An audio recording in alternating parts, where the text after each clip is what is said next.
Matagumpay nga na isaragawa ang pangatlong taong bloodletting activity sa San Carlos City sa Pangasinan na pinangunahan ni BMBC Bentinilla na pinangalan ng Volunteer to Care Year 3. Balak ni Board Member BC Bentinilla na magtuloy-tuloy ang bloodletting activity kada taon para makatulong at makaligtas ng buhay sa mga babae na nangangailangan ng dugo. Tayo po kasi talagang tinatawagan ng ating mga kababayan pag may mga ganitong problema. Kasi noon nung ako po ay konsehal pa ng siyudad ng San Carlos, so actually nagkaroon na rin po ako ng ganitong activity na kung saan ang Pangasinan Provincial Hospital naman ang ating kasama. Pero ngayon, since naka-tie up tayo o kasama natin ng Red Cross, so napakalaking bagay din na at least may mga programa po tayo na ganito.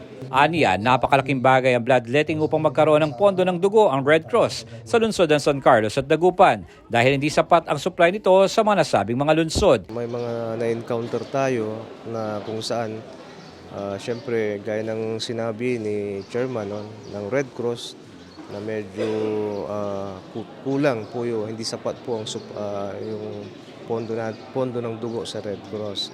So, kuminsan sa ibang mga Red Cross offices pa sila pumupunta, Ordaneta, Alaminos.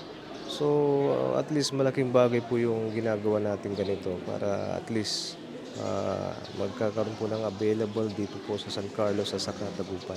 Inaasahan naman ang iba pang aktibidad na gaganapin sa San Carlos City, kabilang dito ang clinic para sa sports activities gaya ng chess, volleyball, basketball at magkakaroon din ng medical mission sa darating na buwan ng Abril. Kasabay nito, nagsagawa rin ng parehong aktibidad ang bayan ng Malasiki sa pamumuno ni Mayor Noel Antonio Aslani at ito ay sinagawa mismo sa karawan ng alkalde.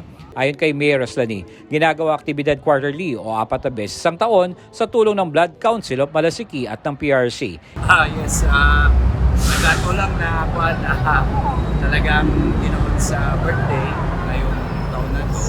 But this is a quarterly activity. We have this Blood Council of Malasiki that we have established, and it is with our Red Cross also. This will greatly help our constituents who are in need of this blood. Inikayat naman ni Mayor Aslani ang mga kababayan na mag-donate ng dugo bilang isang napakahalagang regalo para sa mga tao na nangangailangan nito. Samantala, inamin naman ni Red Cross Chairman of the Board at Balongaw Mayor Riza Peralta na kulang supply ng dugo sa Pangasinan. Aniya, mas marami ang bilang ng lumalabas na dugo kumpara sa babapasok na supply nito. Supply natin sa dugo, talagang kulang na kulang. So, blood now is very scarce kasi nga naman, ang nagiging problema natin ngayon kasi sa talagang ang pangangailangan ng tao, continuous kasi yan. Like every day, lumalabas na dugo. As a matter of fact, kung binibilang nga namin kung yung average natin, mas marami pang lumalabas kasi yung pumapasok. Umasa naman si Peralta na makaka-recover at may babalik ang normal na supply ng dugo sa Pangasinan matapos ang unti-unting pagtaas ng bilang ng mga blood donors. Medyo lumalabas na ngayon ng mga tao. So, I think we're trying to recover now at saka same also with other blood centers.